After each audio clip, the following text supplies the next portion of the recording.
Un seul titre pour cette édition. Mesdames et messieurs, bonsoir et bienvenue. Le gouvernement dirigé par Moussa Mara, vous le savez déjà, est un gouvernement réaménagé avec 8 nouveaux ministres. Tous comptent relever les multiples défis pour renforcer la démocratie et le développement dans notre pays. Nianyalou Traoré a rencontré quelques ministres. Koulouba, en ce jour, mercredi 16 avril. Il est 8h30. Les agents des services de nettoyage et le protocole s'affairent. Les uns dépoussièrent, les autres mettent la touche finale tout en guettant, minute par minute, les éventuelles arrivées des ministres. 9h33 chrono. Le balai des voitures ministérielles commence. Tous viennent pour la tenue du premier conseil des ministres du gouvernement, Moussa Mara. Les anciens ministres et conduits sont heureux et honorés de continuer à servir le Mali. Ah, heureux d'être au service du Mali, oui. Mais enfin, c'est le travail qui continue après tout. Excellent gouvernement, on va travailler, on va poursuivre sur la vision du chef de l'État. Je continue avec le département des mines, donc on avait déjà engagé des réformes, des programmes. Il s'agit maintenant de continuer dans la mise en œuvre de ces programmes-là. C'est la continuité. Aux affaires étrangères aussi, on gérait la question du Nord. Oui, nouveau défi. Je pense qu'il y a un nouveau départ. Pour mon département, on a maintenant la jeunesse et l'éducation citoyenne. Et vous comprenez qu'il s'agit d'un vaste chantier et nous allons y travailler. Nous lui souhaitons bonne chance, c'est tout. Les nouveaux, ils sont au nombre de 8, sont fiers d'intégrer le gouvernement. Ils placent leur mandat sous le signe du renouveau de l'action gouvernementale. L'espoir ira bien, Inch'Allah. C'est un défi que nous allons relever et nous allons essayer de faire en sorte que, surtout dans mon domaine, soit vraiment à la hauteur de ce que le peuple attend.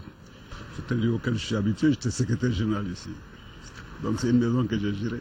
C'est juste un sentiment de fierté de servir mon pays à ce niveau, mais également le sentiment d'avoir plus d'exigences vis-à-vis de moi-même. On est toujours fier de servir son pays. Ben ça va, j'apprends. Le tout nouveau ministre de l'économie numérique lui sollicite le concours des médias pour mener à bien sa mission. Très bonnes impressions, heureux d'être là avec vous, le RTM, avec vous, l'ensemble des médias, de la communication du secteur télécom. Beaucoup de défis et je compte sur vous. Un vaste chantier attend également la nouvelle ministre de la Culture, Ndiaye Ramatoulaye Diallo, qui précise qu'elle va donner un nouveau souffle au département de la culture. Nous avons un pays riche en culture, une culture millénaire, universelle, et le défi sera de la mettre en valeur. Prennent part aussi au Conseil des ministres les secrétaires généraux de la présidence et du gouvernement. Et c'est un Toumani Djimé Diallo, accompagné d'un conseiller de la présidence, qui arrive à présent. Signe distinctif, tous deux ont noué chacun une cravate rouge. Un choix volontaire. Vous êtes dit le mot, la cravate rouge. Mais, ça, 10h10.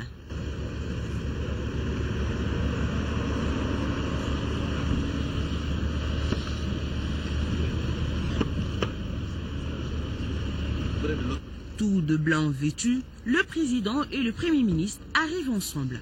Après une brève salutation à la presse, les deux personnalités, dans une marche synchronisée, digne d'une symphonie bien agencée de Beethoven, s'élancent dans les escaliers menant à la salle du Conseil. Monsieur le Premier ministre, nouveau gouvernement, un mot, nouveau défi, continuité. Rendez-vous donc très prochainement. Et le Conseil des ministres, au cours donc du Conseil des ministres ce mercredi, le président de la République et les membres du gouvernement ont observé une minute de silence en la mémoire de Keïta Mariam Traoré, épouse de l'ancien président de la République Modibo Keïta, décédé lundi dernier. Avant la fin de ce journal, vous aurez d'ailleurs un reportage sur le parcours de l'illustre disparu. Au cours de ce Conseil des ministres, le président a rappelé qu'il souhaite un gouvernement de résultats avec un business plan des ministres performants engagés pour mettre en œuvre le programme d'action gouvernementale. Le compte rendu avec Sidiki Dambélé. Ils étaient tous là, au grand complet, les membres de l'équipe du gouvernement Moussa Mara pour ce premier Conseil des ministres. 31 personnes qui ont la lourde tâche de maintenir le cap fixé par le président de la République, Ibrahim Boubacar Keïta, dans son ambition de faire du Mali un pays émergent, avec comme socle les triptyques dialogue, paix, réconciliation. Donc, pas de répit. Dans sa lettre de cadrage, Ibeka dit attendre de l'équipe Mara des résultats, rien que des résultats concrets. Votre gouvernement doit être un gouvernement de résultats, un gouvernement debout, et non un gouvernement assis, tel un bureau d'études. Je veux des ministres sur le terrain, je veux un Premier ministre sillonnant le territoire, touchant du doigt les problèmes de nos concitoyens et me remontant en temps réel les préoccupations de la nation. De la performance pour chaque ministre, encore plus de performance de la part du gouvernement, toujours plus de performance pour le bien-être de notre peuple. Il vous appartient conséquemment, en tant que chef du gouvernement, de faire en sorte que cette condition soit satisfaite dans la cohésion et la solidarité. La discrétion et la retenue devant caractériser une équipe consciente des défis de l'heure. Des défis de l'heure qui s'appellent sécurité sur tous les territoires, amélioration des cadres de vie, une école performante, bref, un pays aux opportunités accrues. Pour y arriver, un business plan du Mali émergent sera bientôt validé avec comme l'une des actions prioritaires la régionalisation. Mais il vous faudra, Monsieur le Premier ministre, aller plus loin pour élaborer une déclaration de politique générale à valider dans les plus brefs délais par l'organisation nationale et qui soit le prélude à un travail profond de réflexion stratégique permettant, au-delà de la relance de l'économie, de produire et faire valider le plan du Mali émergent. Ce plan, qui sera celui de la présente mandature, reposera sur le socle de la régionalisation, étape majeure d'une politique de décentralisation qui, face au frémissement du pays, n'est pas un luxe, mais un impératif. Dans ce cadre, Monsieur le Premier ministre, j'instruis que soit immédiatement créée dans chacune de nos régions une agence de développement régional avec un portefeuille d'action, des ressources identifiées et des partenaires stratégiques, et que, dans un délai de 6 mois, l'état des lieux soit fait, les opportunités identifiées et les plans régionaux objectifs 2025 soient tous ficelés. Je veux, dès janvier 2015, que le Mali soit en chantier perceptible et visible partout, de Kaya Kidal, de Labzanga à Nyono, de développement humain et harmonieux dans tous les coins et recoins du Mali, tel le doit être notre dédicace.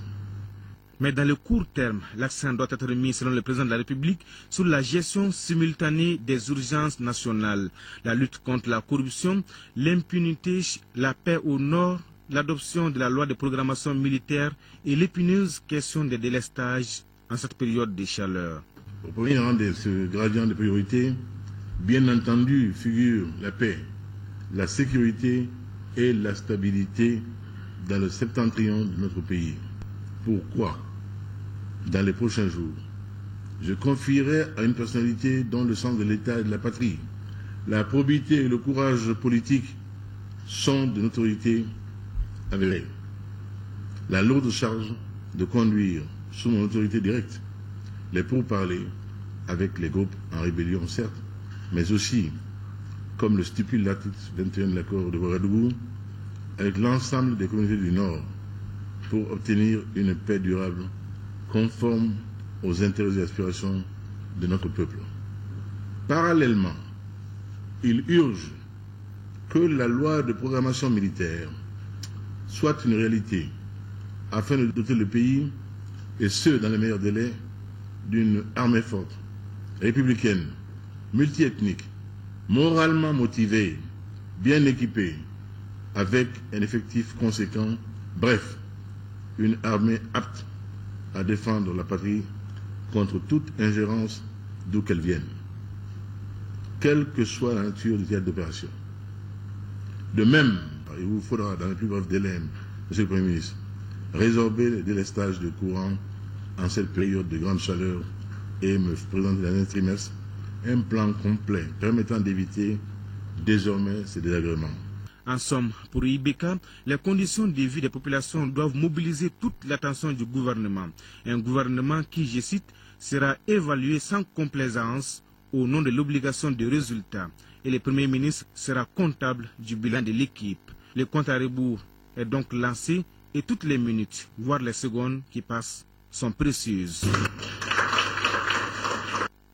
Vous aurez juste après ce journal l'intégralité de ce discours du président de la République. Nous restons donc avec le Conseil des ministres présidé par le président Ibrahim Boubacar Keïta qui, avant d'ouvrir la séance, a fait une adresse au nouveau gouvernement. Avec moi dans ce studio, Ibrahima Djomili. Bonsoir Ibrahima. Bonsoir Assata Ibrahim, Maïga. De quoi il a été donc question dans cette adresse du président au ministre? Voilà, vous l'avez dit, avant donc d'ouvrir les travaux du premier Conseil des ministres d'aujourd'hui, le président de la République a adressé ses félicitations au Premier ministre et aux membres du gouvernement. Il a engagé le gouvernement à œuvrer diligemment à l'avènement de la paix et de la sécurité sur tout le territoire national ainsi qu'à l'émergence du Mali. Le président de la République a exigé des ministres la performance, la détermination, la cohésion, la solidarité, la discrétion et la retenue pour relever les défis de l'heure. Il a souligné son exigence quant à l'atteinte des résultats. Il a invité le Premier ministre à élaborer et présenter à l'Assemblée nationale dans les plus brefs délais la déclaration de politique générale. Le président de la République a terminé en réaffirmant sa disponibilité et son soutien au gouvernement. Il leur a donc souhaité beaucoup de chance. Il a souhaité donc beaucoup de chance à l'ensemble des membres du gouvernement.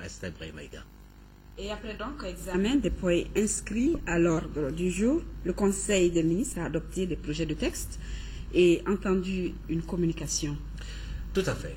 Tout d'abord, au chapitre des mesures législatives, sur proposition du ministre de l'économie et des finances, le Conseil des ministres a adopté un projet de loi portant modification de la loi numéro 2013-028 du 11 juin 2013 relative aux lois de finances. L'Union économique et monétaire de l'Afrique de l'Ouest, UEMOA, a adopté en 2009 le Code de transparence dans la gestion des finances publiques au sein de l'Union et 5 nouvelles directives relatives au cadre harmonisé des finances publiques. Il s'agit des directives portant loi de finances et règlement général sur la comptabilité publique, nomenclature budgétaire de l'État, plan comptable de l'État et tableau des opérations financières de l'État.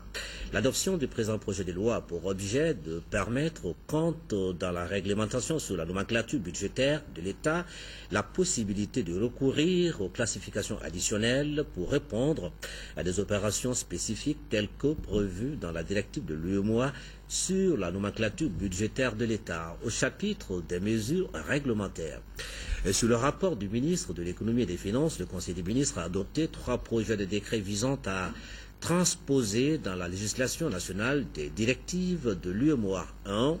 Un projet de décret portant nomenclature budgétaire de l'État. La nomenclature du budget de l'État, actuellement en vigueur, a été fixé par un décret du 16 avril 2003, conformément aux dispositions de la directive de l'UEMOA de 1998 portant nomenclature budgétaire de l'État au sein de l'Union. L'objectif était d'instaurer des règles de gestion rigoureuses et transparentes des finances publiques et d'harmoniser les nomenclatures en usage dans l'UEMOA.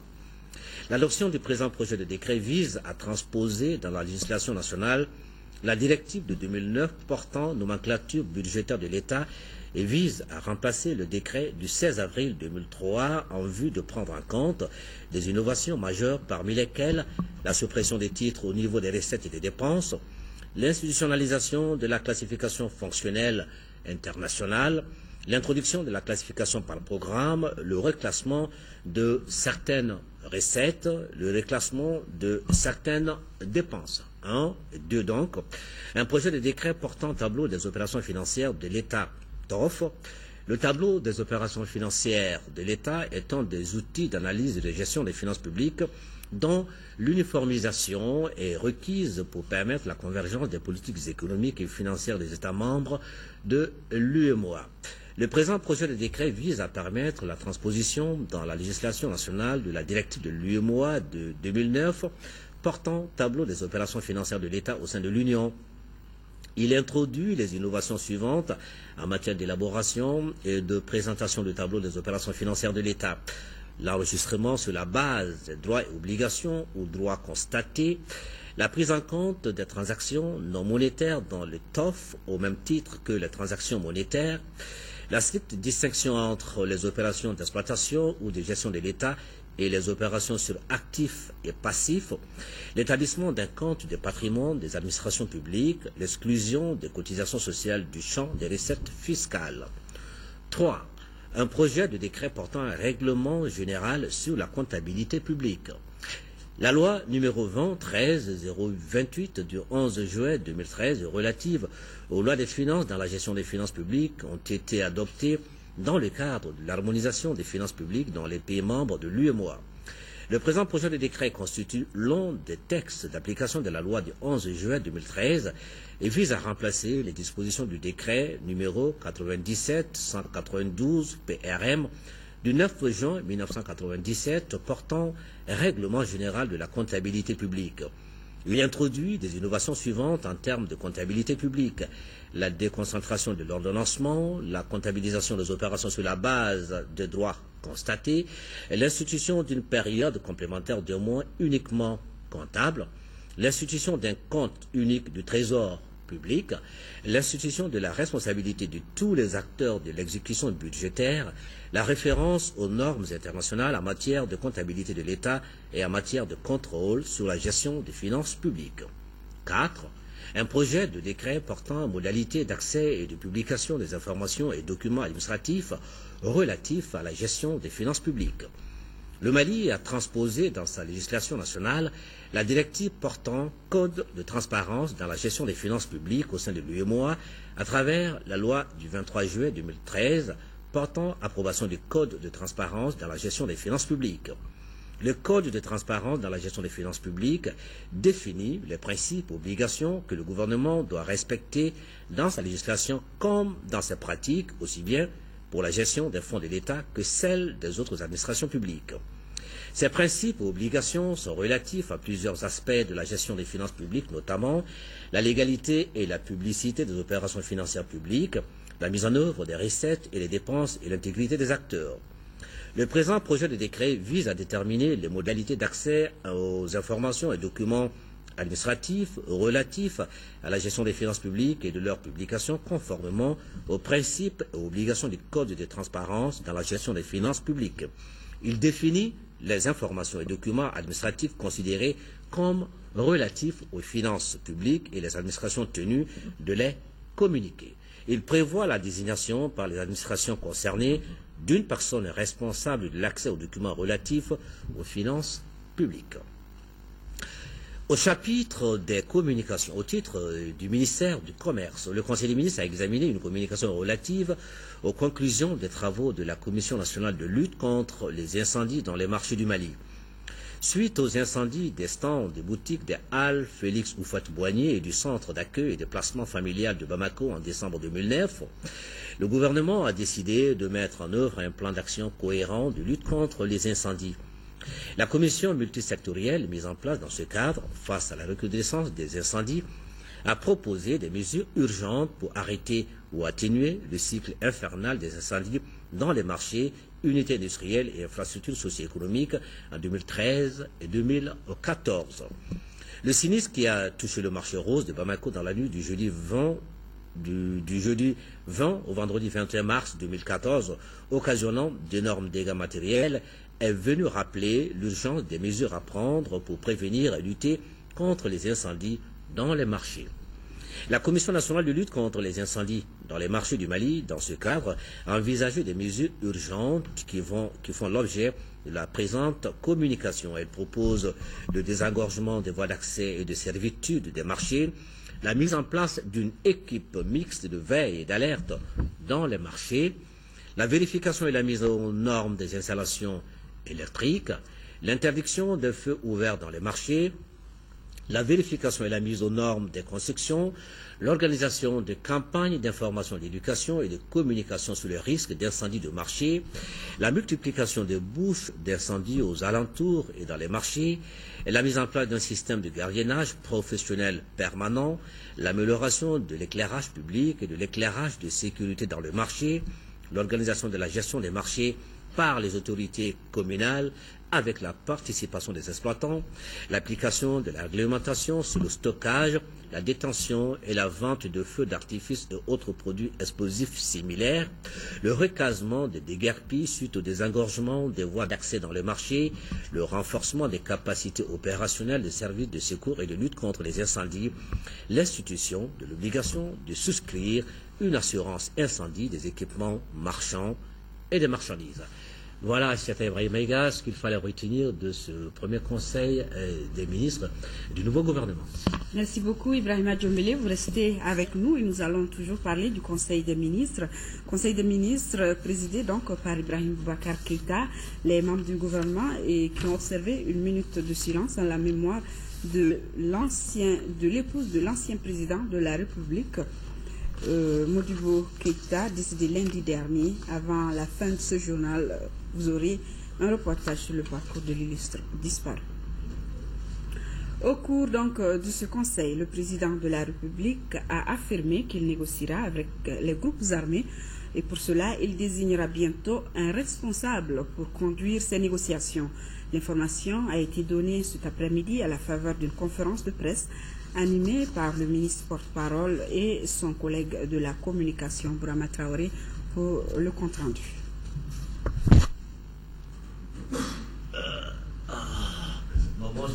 De la communication et de l'emploi font le point du premier conseil du nouveau gouvernement. Un conseil à l'issue duquel d'importantes décisions ont été prises. La première, le président de la République Ibrahim Boubacar Keïta décide de choisir dans les brefs délais une personnalité pour conduire les négociations avec les groupes armés en rébellion. Pour le moment, on ne peut rien vous dire sur la date de démarrage de ces négociations, mais vous pouvez comprendre que déjà le fait qu'une personnalité soit prochainement nommée indique que les négociations ne devraient pas trop tarder dans la foulée. On peut parler en termes de semaines. Le but fondamental est de trouver une solution définitive à la crise sécuritaire au nord du pays.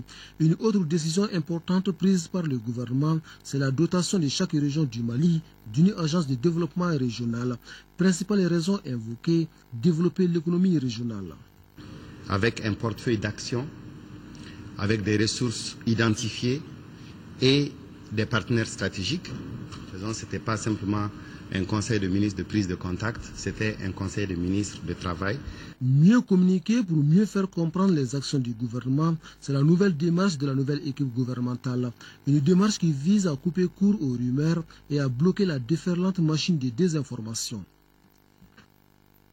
Ibrahim Boubacar Keïta, qui est arrivé donc hier soir du Sénégal à l'aéroport où il a été accueilli par des membres du gouvernement, il est revenu sur l'importance de sa visite d'État au Sénégal. Garibou Pérou. Il est 20h à Bamako, c'est nous, le chef d'État rentre du Sénégal. Très satisfait de son séjour, le chef d'État et son homologue, le président Macky Sall, ont abordé beaucoup de sujets de préoccupations communes. Il s'agit de la question de la sécurité, de la reprise effective du trafic sur l'axe Bamako-Dakar, sans oublier l'annonce de l'exonération de 25% dont pourra bénéficier la société EDMSA pour assurer un meilleur approvisionnement des populations. Vous savez que dans la hiérarchie des visites d'État, des visites officielles, la visite d'État est le summum. C'est la première qualité. Et le Sénégal a voulu ainsi, pour bien signifier en quelle estime singulière, particulière, elle tenait la République du Mali et son président. Cette visite a été une occasion excellente d'échange dans tous les domaines. Et tous nos sujets de préoccupation communes ont été passés en revue.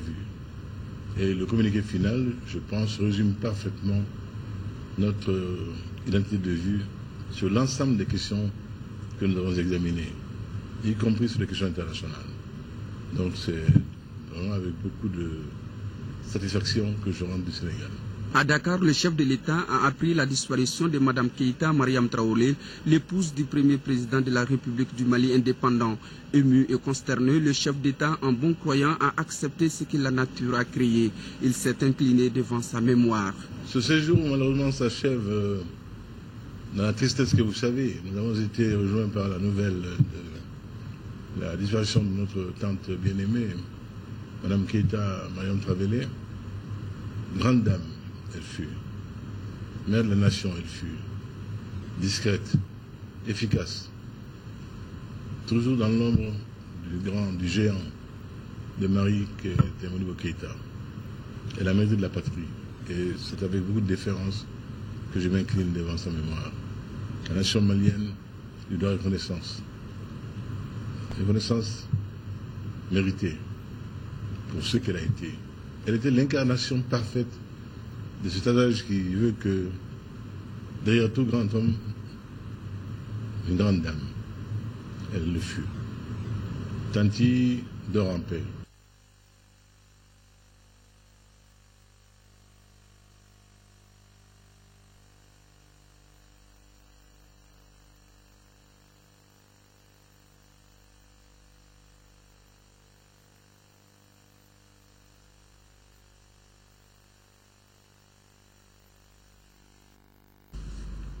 Cette visite d'État au Sénégal a été sanctionnée par un communiqué conjoint. Nous vous proposons ici quelques points saillants lus par le ministre des Affaires étrangères et des Sénégalais de l'extérieur, Mankeur Ndiaye. Ces propos ont été recueillis par Amadou Sankari. Les deux chefs d'État ont exprimé leur volonté de renforcer leur coopération dans le domaine de l'énergie.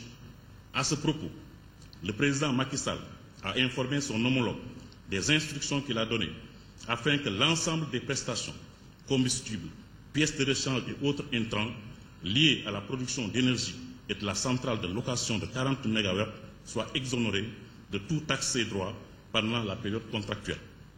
De même, afin de faire face au déficit qu'elle connaît dans le secteur, EDM SA pourra bénéficier de 23 MW fournis par la Sénélec en dehors des périodes de pointe. Le président Ibrahim Boubacar Keïta a remercié son frère et ami pour toutes les dispositions prises par le Sénégal pour assister le Mali dans la fourniture d'électricité. Les deux chefs d'État se sont félicités de la finalisation du projet de traité portant sur la délimitation, la démarcation et le bornage de la frontière entre la République du Sénégal et la République du Mali et ont instruit leur ministre en charge de ce dossier de le signer dans les meilleurs délais. Les deux chefs d'État ont également instruit leur ministre en charge des Affaires étrangères respectifs de convoquer dans les meilleurs délais la 13e session de la Grande Commission mixte de coopération sénégalo-malienne.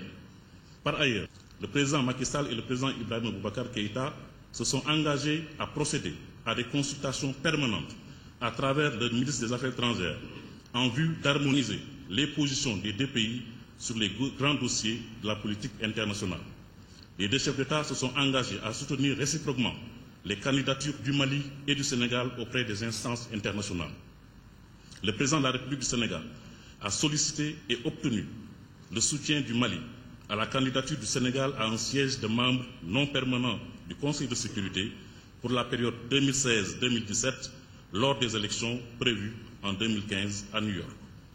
Au terme de sa visite officielle d'État en République du Sénégal, Son Excellence le président Ibrahim Boubacar Keïta a exprimé ses vifs remerciements et sa profonde gratitude à son Excellence le président Macky Sall, au gouvernement et au peuple sénégalais pour l'accueil spontané, chaleureux et fraternel et les soins attentifs qui lui ont été réservés, ainsi qu'à sa délégation. Son Excellence le président Ibrahim Boubacar Keïta a adressé une invitation à son frère et ami, le président Macky Sall, pour effectuer une visite officielle d'État en République du Mali. L'invitation a été acceptée avec un grand plaisir et la date en sera fixée par la voie diplomatique. Au Sénégal, toujours, le président de la République, Ibrahim Boubacar Keïta, a visité le Grand Théâtre de Dakar et l'île de Gorée. C'était en compagnie de son épouse, Ndeye Sissoko, compte rendu. Les habitués vous le diront, l'on ne peut venir à Dakar sans s'imprégner de l'immense richesse culturelle qui marque la vie des Dakarois. Pour respecter la tradition, ce mardi matin, le président de la République et son épouse ont visité le Grand Théâtre de Dakar. Une visite qui coïncide avec la date anniversaire de l'inauguration du théâtre. C'était le 15 avril 2011 par le président Abdoulaye Wade. L'infrastructure qui répond aux normes internationales en mettant à la disposition du public un espace culturel performant et sophistiqué a émerveillé le président de la République qui a rappelé le talent des artistes africains. J'ai une pensée, je ne puis faire autrement, pour le grand poète président Léopold Sédar Senghor, qui y aurait été tellement heureux, lui qui savait si bien dire les arts, singulièrement le théâtre, la chorégraphie, et qui n'était ignorant d'aucun des arts majeurs, et Vinicius Moraes pour la musique, et d'autres encore. Ces merveilles que je trouvais ici, on pense également à Cheikh Ahmed Ndao, l'exil d'Albouri. L'exil d'Albouri. Voilà les sentiments qui m'animent me trouvant ici. Et bien sûr, le grand Douta Seck. C'est un acteur qui a porté l'Afrique dans le monde, qui a fait la preuve que l'Africain pouvait être un acteur de talent, de génie. Rui Cazenègre, entre autres. Mais avant cela, comme bien d'autres, pièces dans lesquelles il s'est illustré. Il aurait été à son aise ici. C'est là donc un lieu de culture tout à fait digne du Sénégal. Digne du Sénégal. Et je souhaite à ce grand théâtre national les plus grands succès. Juste après, cap sur l'île de Gorée. Gorée, cette petite île située à un peu plus de 3 km au large de Dakar, qui cristallise les douloureuses mémoires de la traite négrière.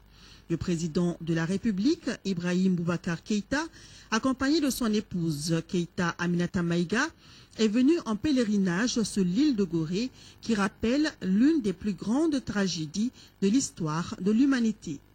L'estimation de 20 millions est dépassée depuis longtemps. Chacun sait qu'aujourd'hui, on parle de 150, 200. C'est un historien. C'est la saignée que notre Afrique a subie. Et en ses forces les plus vives, les plus brillantes. Et ce crime est imprescriptible. Et le sentiment que j'ai aujourd'hui, c'est le souhait que plus jamais notre monde ne subisse des actes aussi barbares, cruels, avilissants, indignes d'un homme digne de ce nom. Voilà ce que je ressens. Et en signant le livre d'or de la Maison des esclaves, le président Ibrahim Boubacar Keïta y laisse toute son émotion. Je fais des mots sur le livre d'or depuis maintenant très longtemps, depuis le temps où j'étais chef de gouvernement, même avant. Pour la première fois, j'ai lu Raturé, pour reprendre mon texte. C'est dire la vive émotion qui m'étreint. Nul ne peut ne pas ressentir ici, en ces lieux, ce que des millions d'hommes et de femmes ont souffert dans leur chair, dans leur âme. Le maire de Gorée a élevé le chef de l'État à la dignité de pèlerin de Gorée, qui fait de lui l'ambassadeur de la cause de la mémoire de l'île de Gorée. Ibrahim Boubacar Keïta a également reçu un cadeau symbolisant la fin de l'esclavage. Gorée a été le plus grand centre de commerce des esclaves de la côte africaine. Ici, la porte du voyage sans retour, où étaient embarqués les esclaves vers une vie de souffrance dans le Nouveau Monde, encadrés par des gardes armés au cas où ils tenteraient de s'évader. Aujourd'hui, Gorée reste encore une valeur universelle exceptionnelle, un symbole de l'exploitation humaine, mais un sanctuaire de réconciliation. Les installations des entrepôts maliens au Sénégal ont également été visitées par Ibrahim Boubacar Keïta. Sur place, le président de la République a pu constater l'importance de cet outil qui contribue au développement économique des deux pays. Amadou Sankaré. Véritable outil d'intégration entre le Mali et le Sénégal, les entrepôts maliens contribuent pour beaucoup à l'accroissement des activités économiques de nos deux pays. Et c'est pour encourager le personnel de cette structure à faire encore mieux que le président de la République, Ibrahim Boubacar Keïta, a fait une visite sur ces installations. Ici, ce sont des tonnes de marchandises avec en vedette l'or blanc du Mali qui attendent d'être acheminées vers l'Europe et d'autres destinations. Il faut signaler que c'est plus de 65% du trafic malien qui passe par le corridor sénégalais. Le port de Dakar a bien voulu mettre à la disposition du Mali 5 hectares pour l'entreposage du coton. Donc c'est pourquoi on a une très grande quantité de coton qui transite actuellement par le port de Dakar. On est très honorés. C'est la première fois qu'un président de la République vient nous rendre visite. Donc on est très honorés et très flattés. Parmi les missions essentielles des entrepôts maliens figure en bonne place la coordination des activités de transport et de transit des marchandises maliennes. Nous nous occupons de tout ce qui est déchargement des navires, la manutention, la consignation des navires. Cela veut dire déchargement des stocks destinés au Mali, principalement, mais également nous faisons des stocks pour le Sénégal également. Et ces stocks maliens, une fois déchargés des bateaux, ont besoin d'un lieu pour être stockés en attente pour être transportés sur le Mali. Et les entrepôts maliens nous servent donc à stocker ces marchandises-là. Les conteneurs, donc, une fois qu'ils arrivent à Dakar, sont déchargés, gardés par nos soins, livrés aux clients selon leurs besoins. Les travailleurs des entrepôts maliens au Sénégal se sont réjouis de cette visite du président Ibeka au sein de leur structure. Ici à Bamako, passation de service entre les ministres, le nouveau ministre entrant et ceux sortants. Et ici, l'ancien ministre Jean-Marie Idrissa Sangaré de la communication passé le relais à Mahamadou Kamara. Et du côté du ministère de l'administration territoriale, le général Moussa Senko Koulibaly, ministre sortant, a passé le service au ministre de l'Intérieur, de la Sécurité, le général Sada Samake, et de la décentralisation Ousmane Sy, ainsi qu'à celui des affaires religieuses et du culte Tcherno Omar As Diallo. Passation de service également au ministère de l'équipement des transports et du désenclavement. Le général Abdoulaye Koumari a passé le relais à Mamadou Hachim Koumari. Le président de l'Assemblée nationale a reçu successivement en audience l'ambassadeur du Mali en République d'Afrique du Sud et l'ordre des notaires du Mali. Sur le premier a passé en revue les différents axes de coopération entre l'Afrique du Sud et le Mali. Le second, l'ordre des notaires du Mali, veut une réorganisation du travail des notaires. Rachel Tessougué. La coopération interparlementaire Mali-Afrique du Sud était au cœur des échanges entre le président de l'Assemblée nationale et l'ambassadeur du Mali en Afrique du Sud.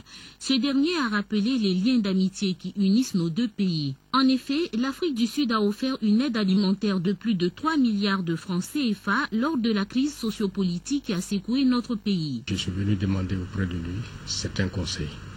Et j'avoue que je suis sorti très requinqué de cet entretien. Le sujet, c'est le renforcement de la coopération entre le Mali et l'Afrique du Sud.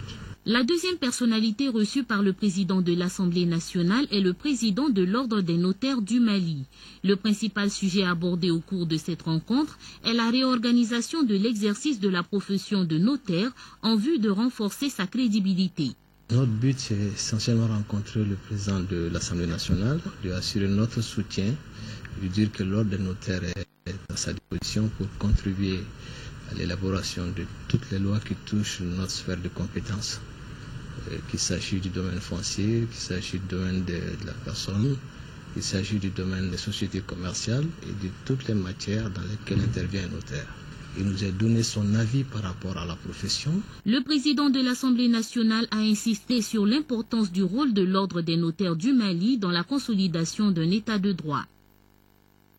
Le président de l'Assemblée nationale qui porte à la connaissance des députés qu'une séance plénière de la session ordinaire en cours se tiendra jeudi 17 avril à partir de 10h dans la salle Modibo Keïta. Le projet d'ordre du jour porte sur 1. Adoption des procès-verbaux des séances plénières du 27 mars et du 7 avril 2014.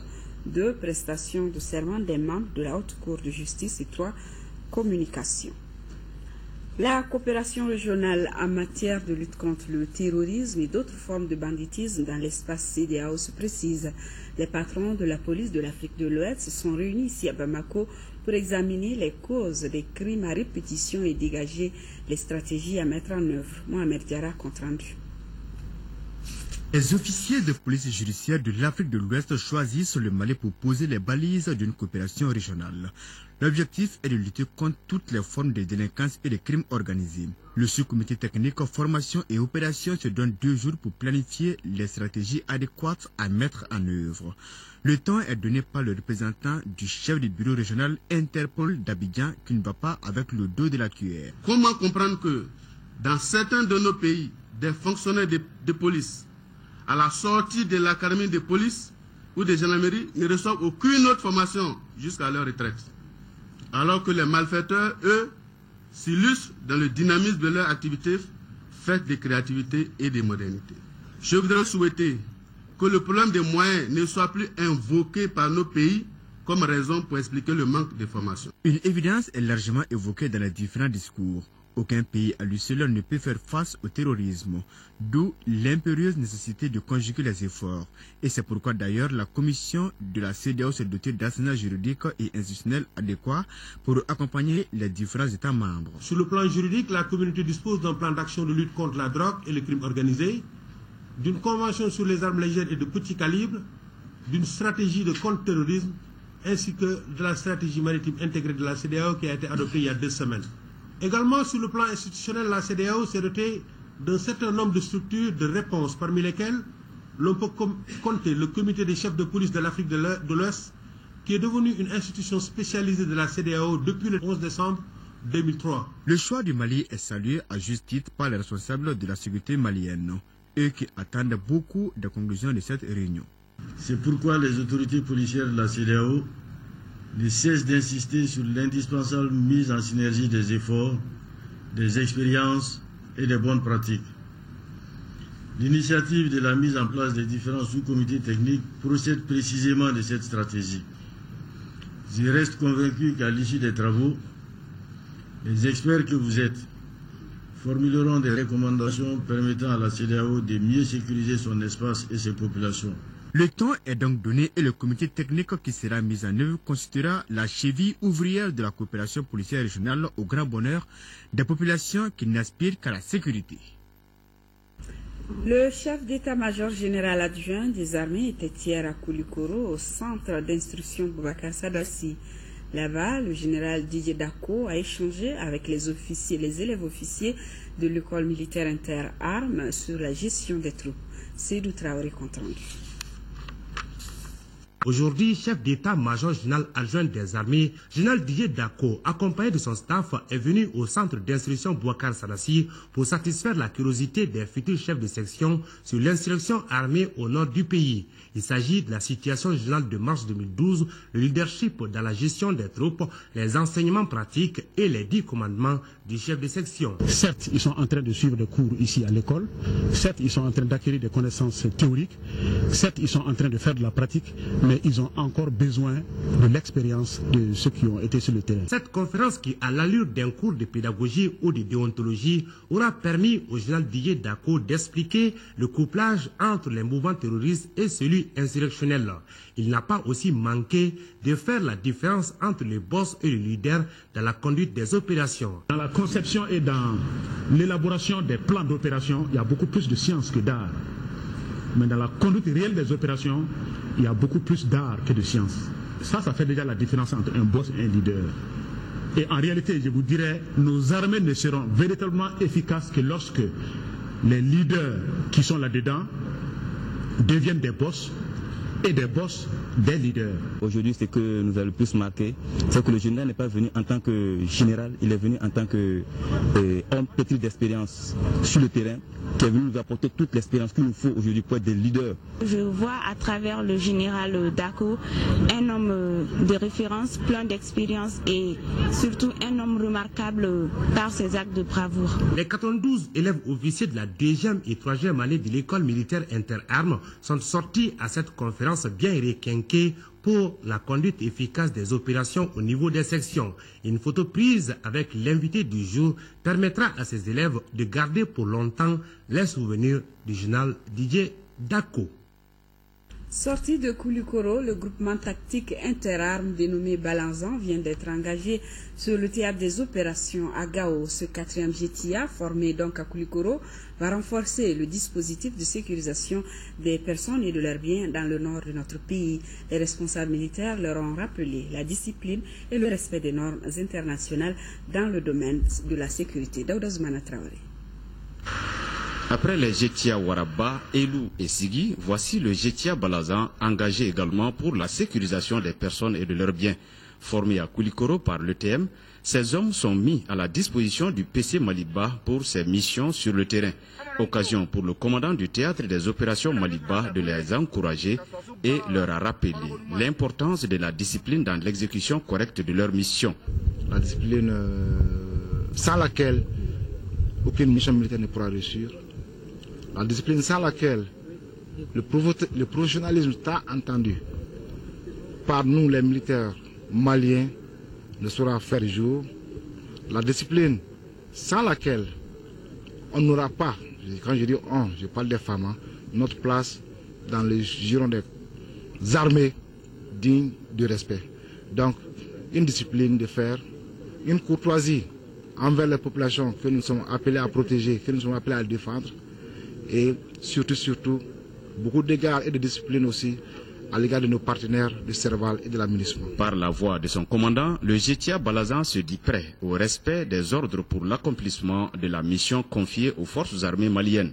On a été briefé par le commandant théâtre déjà sur la situation du théâtre en général et éventuellement notre mission et notre zone de déploiement nous a été notifiée ce matin. Auparavant, les officiers de Balazan se sont entretenus avec ceux du PC Maliba afin d'avoir des orientations. La Direction nationale des services vétérinaires du Mali renoue avec le programme de renforcement de la gouvernance vétérinaire en Afrique. Le programme vétérinaire gouvernance ainsi lancé a pour but d'améliorer l'environnement institutionnel au niveau national et régional. Le compte rendu de Fadem Bakita. VetGouv au renforcement de la gouvernance en Afrique est une plateforme d'élevage qui contribue au renforcement des institutions des services vétérinaires en Afrique en général et au Mali en particulier. Ce programme qui s'inscrit parmi les plateformes politiques de l'élevage favorise selon les acteurs la mise en place d'un environnement institutionnel au niveau national et régional. Ces différents niveaux d'intervention permettent non seulement d'installer des services vétérinaires adéquats, mais aussi de fournir une santé animale efficace et efficiente dans notre pays. Les objectifs, c'est d'abord aider les pays à formuler des meilleures politiques, stratégies et règlements dans le secteur de l'élevage. Aider les pays également à avoir des techniciens capables de mettre en œuvre ces politiques, stratégies et règlements dans le secteur de l'élevage. La plateforme doit fournir aux pays des orientations pour l'adoption des politiques pastorales et des stratégies en matière de santé animale.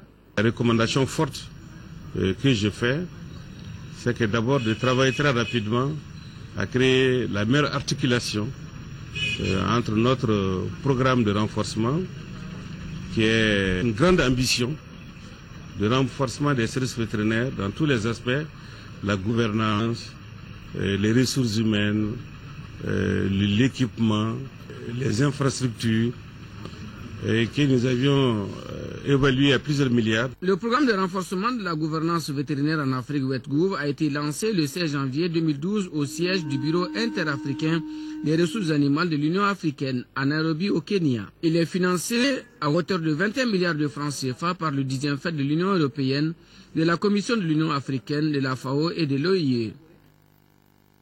Nous arrivons à la page sportive avec du football, championnat national de Ligue 1.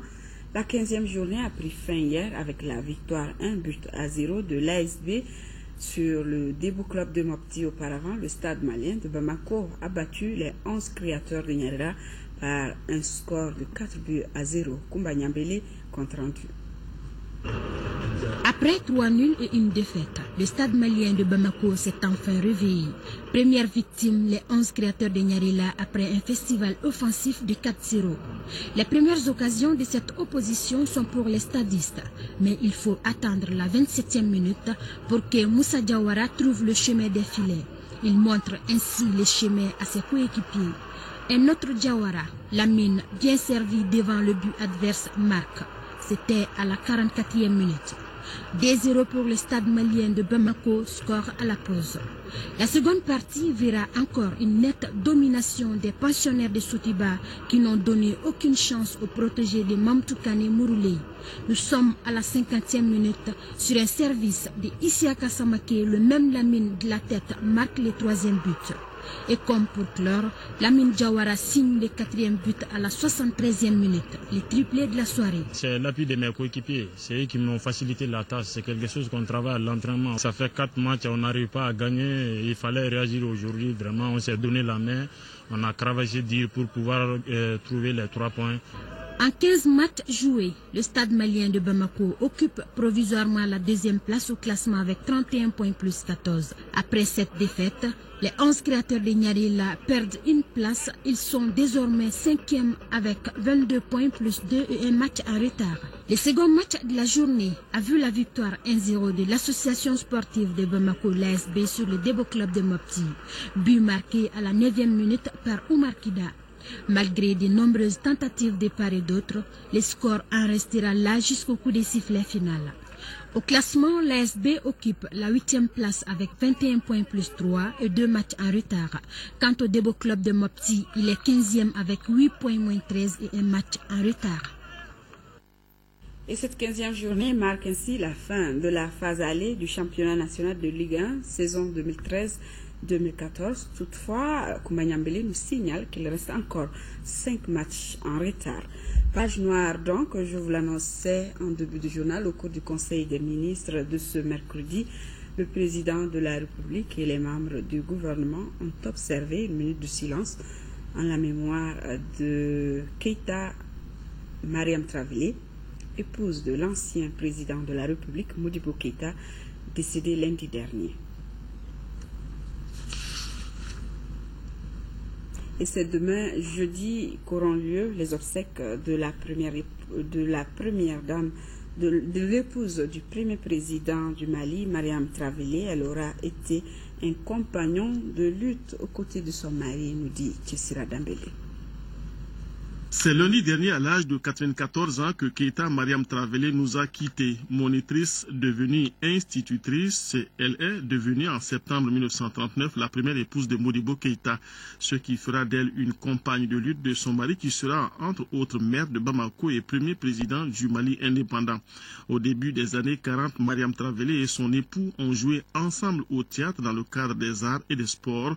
Première dame du Mali et présidente de la commission sociale des femmes de l'USRDA de 62 au coup d'État de 69 qui renversa son époux, Keïta Mariam Traoré a connu après l'arrestation de son mari la résidence surveillée puis l'isolement pendant 8 ans et demi à Sikasso avant d'être ramenée à Bamako. Mais ce retour se fera quelque peu en retard en mai 77, soit 5 mois après le décès de son mari dont elle ne verra jamais le corps.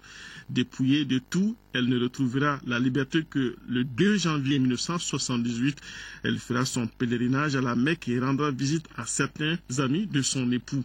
Depuis cette période, Mariam Traoré n'a pas bougé de Bamako et même de son domicile parental à Dravela. Les obsèques de celle qui fut présidente d'honneur de la Croix-Rouge malienne de 61 à 68 et médaille d'or de l'indépendance auront lieu ce jeudi.